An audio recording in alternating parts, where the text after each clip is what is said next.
Hello, and good morning. Welcome to the part of this thing which I've been, well, promising for a good long while now.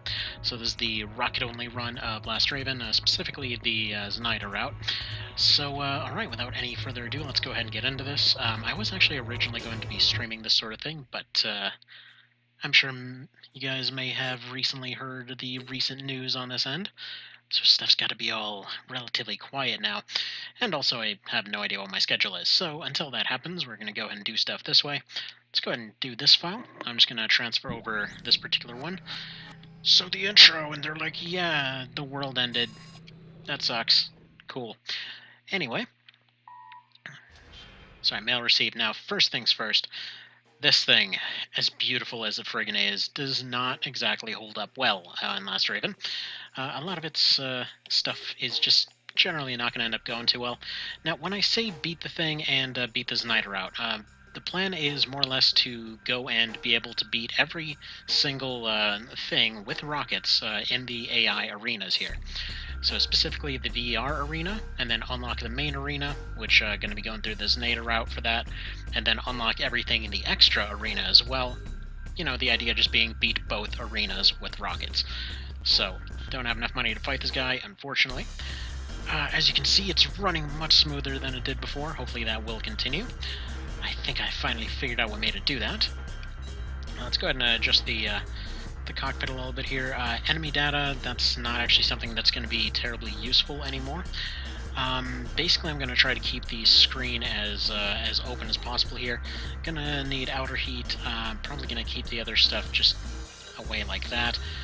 Color-wise, I think I'm going to go for a nice light blue. I like having light blue in this particular one, because it's nice and calming. Everything else is all horrible and bleak and depressing, and you can at least have some nice light blue going on. Anyway, alright, let's go for the VR test, just to show you what I mean about it not holding up terribly well. Additionally, you may have potentially noticed, Main system, engaging test mode. So first of all, right off the bat, you can see everything is going to be functioning a little bit differently. Basically everything runs a little differently on LR, so it's going to be a little bit of a learning curve to get used to the new speed. Did a little bit of practicing and all that, but still, by and large though, the challenge has mostly been to try and use more or less the same AC, so I'm going to try to still make it work. Now, thankfully the side shields are going to be a little bit better because they actually provide stability rather than taking it away. And due to the fact that I can run this at a higher resolution, now it's actually able to not look as horribly washed out and all that sort of thing. However, on the downside, you may also notice there's not nearly as many shots available, which is a little bit of a downer, all things considered. On top of that, these things have a little bit of a different firing speed. You should be able to tell here. It's kind of sucks as far as that goes. Now, these things, which used to be completely spammable, are basically reduced to 50. They used to have 90 to 120, depending on how you did it. I also have one extra slot available because there's no ammo extender in this one, at least not for anything that isn't a rifle. I don't know why they felt that rifles specifically needed those extensions, but whatever. Honestly, I feel like rifle or sniper rifles could have used them the most because they are pretty horrendously underpowered. And I've heard, you know, some claims to the contrary, but just my personal opinion, for most purposes, it feels like they're a little bit underpowered. Now, what I'm going to actually end up doing is probably first off, right off the bat, I'm not, like, this frame isn't fantastic, but I like it well enough to just deal with it. But I'm going to be replacing the smalls with mids, probably. I know that weight's going to be a little bit of a problem.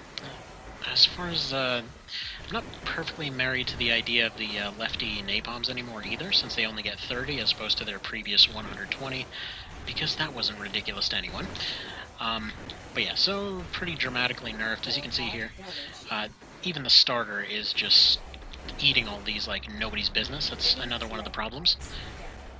Alright, so we just got to the point of actually damaging his legs. Heat is a pretty major issue. It's not completely roasting so far, but as soon as I get into an actual fight, it definitely will. There we go, kneecapped him. Unfortunately, these are doing like average damage at best. They've had all their power cut in about half since early 3rd gen. Since by and large in that one they were firing 2 of them and had more shots to compensate for that, so that advantage is gone. A little bit of a downer, but what can you do? Additionally, I'll probably be replacing the decoys with inside rockets as well.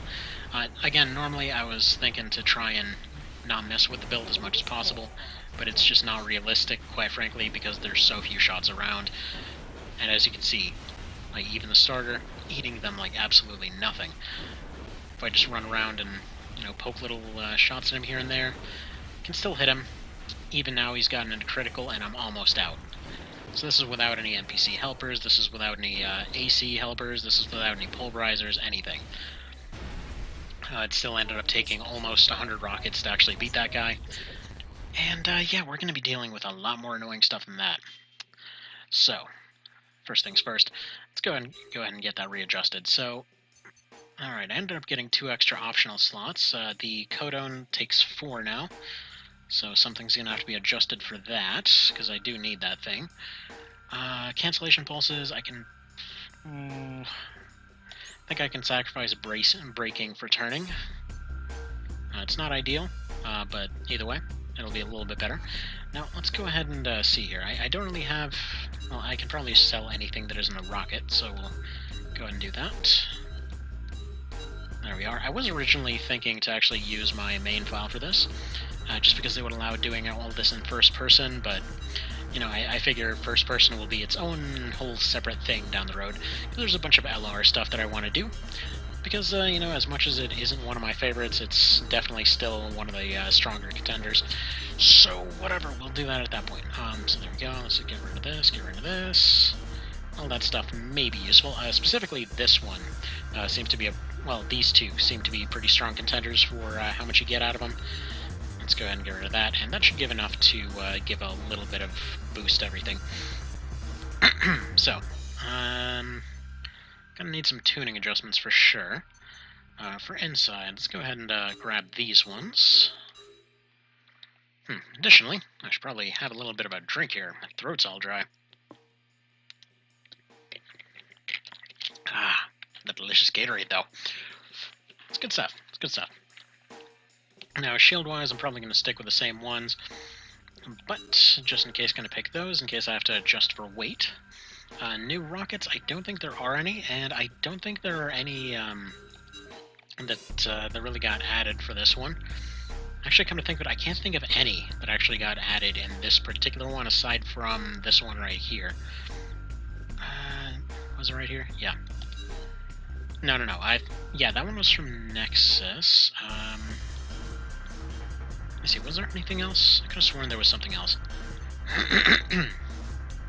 No, it doesn't appear so. That's fine. That's fine. So, okay, let's go ahead and go to tuning first of all. So for this, everything towards cooling. I know it's going to be a bit of an issue, but here's the thing: I can dodge dang near anything. But if you end up overheating, you get, you know, no real point in dodging when you are essentially the one that's on fire. So there's that. So I'm gonna go ahead and split these between a few different things. Energy weapons are a little harder to dodge, so I'm gonna pop a few points that way, but I wouldn't expect it to be as much of an issue. Gonna put heat on there. Gonna put output and only a couple towards capacity, or I guess 4 towards capacity, and then we're just gonna go all the way towards cooling. I don't expect this thing to need to move very much, but yeah, it still needs to do the same kind of little maneuvers here and there as before. So yeah, he gets even less shots going for that. Unfortunately, the napalm kinda sucks in LR. Even if you end up getting a complete shutdown on somebody, most of the AIs are cheating, so I feel like this will end up being a bit more useful. Let's see, between the two of these, this one has 50 at 1520, so it's definitely the better value. With these ones, I can pop 1 extra here for free. Now, these are 3200 at 18. That's nice. I feel like these are just the better value overall. In fact, let's see here. Yeah, I'm thinking probably a couple of these suckers, if it's at all possible. Let's see how much weight this thing can actually take. So yeah, that seems fine. We still have 200 weight left over. And then, can we replace the decoys with the basics? maybe. You can't replace it with the napalms. What are the basics? Yeah, so basic rockets, there's only 10 of them, but you can replace it. Let's see, 292. For 10 extra small rockets, what can we do for that? It's only 60 weight. Yeah, I think what I'm going to do is maybe go back to tuning here, go to the legs. See about putting some of that energy defense into weight. Yeah, there we go. That's just enough. So that seems pretty solid to me. It's not perfect by any means. I'm actually going to go ahead and change these out for a nice red as it used to be before. That looks pretty darn good right there. Let's go ahead and save this sucker before I end up discovering some new crash glitch or something. Although this does have the hang workaround active, it shouldn't be that much of an issue. And let's go ahead and... do I want to test out? Nah. Yeah, no, let's test it out on Ska. Well, I mean, at least you know that a thing's challenging when even the first thing in the arena is going to give somebody pause after, well, quite frankly, being with the series since they were a little kid. Alright. So first one, he's not even going to bother dodging. Alright. Funnily enough, this guy ended up completely rocking the AI arena for a good little bit before getting unceremoniously murdered to all hell. So, that was fun. Yeah, I'm definitely not doing another one of those 200 AC tournaments. That thing took forever. I cannot say that that I wasn't happy to have it done and over with. So as you can see here, their movements are a fair bit different from 3 and Silent Line. It's going to be a little bit harder in general to end up hitting most things. Thankfully, everything is a bit more punchy though, so if they do get hit, that usually opens them up for follow-up hits. But the firing rate on these things are complete garbage compared to SL, as you may be able to tell here. That's actually the whole reason that assault rockets exist, because you're basically trading away capacity, weight, and frankly anything remotely useful about those things in order to be able to fire them in rapid succession, which to even get good usefulness out of that is just, it's not great. Let's just put it that way. Okay, so lefties are already out. It's alright, we still got a good number of them left to go here. So I can tell you right off the bat, I did a few little practice things versus Principal, and that one is going to be a pain in the parts, like a very severe pain in the parts.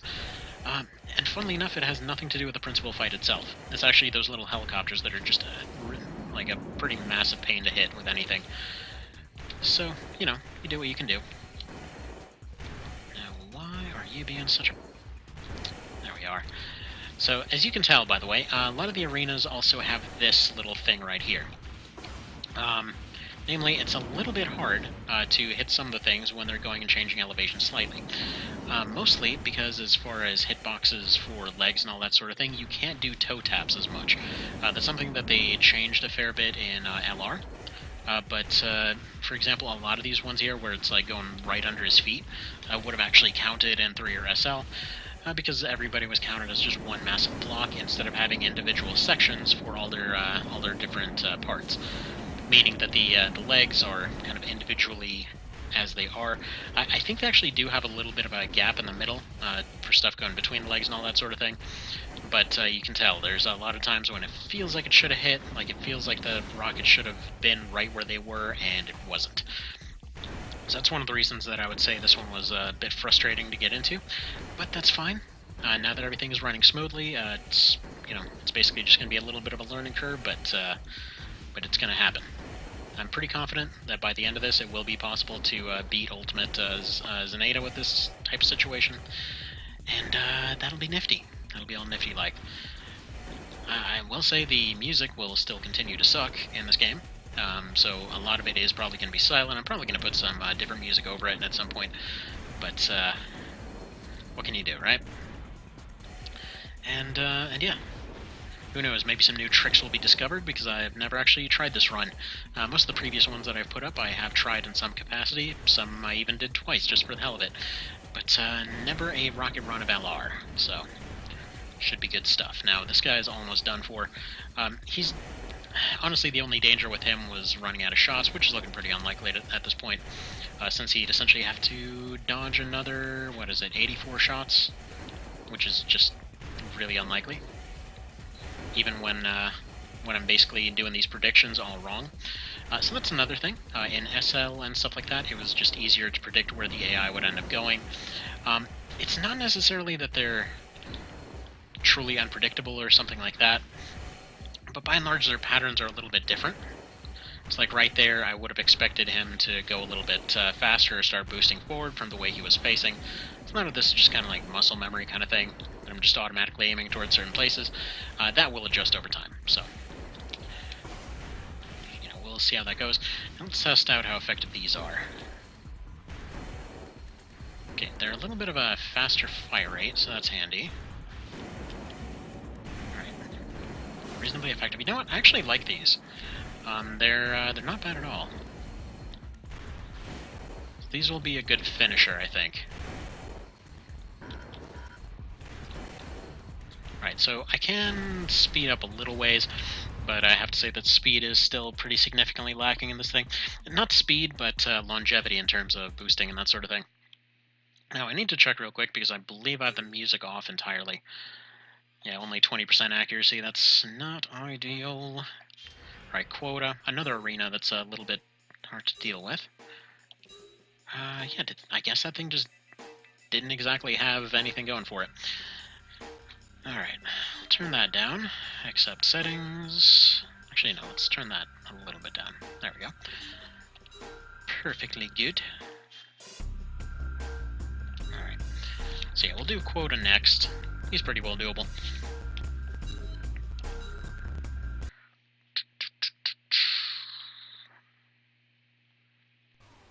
He's doable, but once again, very annoying. Yeah, there we go. Like him, I actually practiced a little bit on, so I know some of his movements.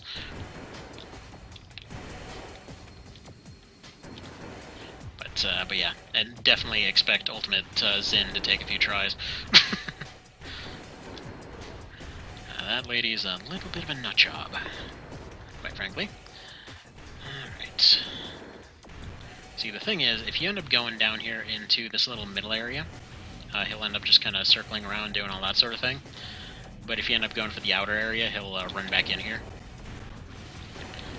And yeah, then he keeps going outside of the area a lot of the time while you're in here, meaning that he's changing elevations a lot, which kind of... Oh, dickery. Well, it appears I am still having that same left arm glitch as before. It's actually just an issue with my controller, I believe, where sometimes it just holds some inputs longer than it should. Basically just causes it to occasionally throw away anything on left arm, which is not exactly a huge loss. Oh well. So I think after this, we'll probably call it apart. Call it a good little start to this thing. And yeah. Go ahead and set the... well, I was going to say, like, set a friggin' status quo for this thing here, but... You know, kind of awful joke, because this guy's name is Quota. What can you do, right? So as you can see here, yeah, some of these predictions are a little bit easier than others. It's just the firing rate that's really weird to get used to. It's like these things you used to be able to do, like, poof, poof, poof, and now it's like a 5 to 6 second cooldown between each one, so gotta predict each one right the first time. Which is just kind of annoying. I mean, honestly, for how many downsides they gave these things, you'd think they would have given, at least let them keep their fire rate. But no. From just really doesn't like manual fire for some reason, unless it's a friggin' parry spike. Well, actually, I guess they didn't like those for 3rd gen either. Yeah, parry blades, they ended up becoming friggin' amazing in later gens, but I think that's just because everyone realized pile bunkers are just the most metal thing ever. And, yeah, they just ended up putting that out there. Alright. Actually, I should point out, by the way, the reload thing I was talking about earlier. You can fire this hand thing twice in relatively quick succession, but sometimes it'll just end up reloading if you end up waiting too long. So, a little bit annoying, but that's going to be describing a hell of a lot of things. Now, something else you may have noticed, due to the fact that hitboxes are more precise in this one, You actually have to aim a little bit more downwards with these kinds of things, because their actual hitbox comes in, or hurt box rather, comes out much higher than it normally would, or than it did in previous games. So just got to be a little bit more precise with it, which is annoying because these ones are hands down the most useful thing, because they still end up doing a fair bit. Now, most of these early things you may have noticed are pretty strong against most shell things. Actually, that's going to be a running theme throughout LR. So, yeah, not only is this thing extremely awkward to use, almost everything resists it. Yay! This is a recipe for success. This is going to be a run that's all pleasant and amazing, and never going to get annoying at all. Ever. Like, just even in the slightest. This is going to be just a perfect, smooth breeze all the way through. You know, no way that this fight that normally takes 5 seconds is possibly taken close to, I don't know, like 10 minutes now? No, that's definitely not something that would ever happen. Why would that happen? Why would anybody even bother putting something like that up, you know? Must be some kind of madman, I tell you that much. Alright, so he's going for the blade. Whatever, that's fine. The nice thing is, any AIs that will use a blade whatsoever, including pulverizers, can be absolutely annihilated with this. Specifically, there's a little trick that I saw being pretty popular over on the Japanese side of things, that if you end up using salt rocket launchers in rapid succession, like if you end up using 2 of them and switch back and forth a whole bunch, sometimes you can get a thing going where you just basically keep chain firing them over and over. And essentially by doing that, you can stun lock a lot of things, which should be possible in the pulverizers. I haven't tried it specifically, but I feel like it's something that could be useful. So let me go ahead and just show you what I'm talking about here.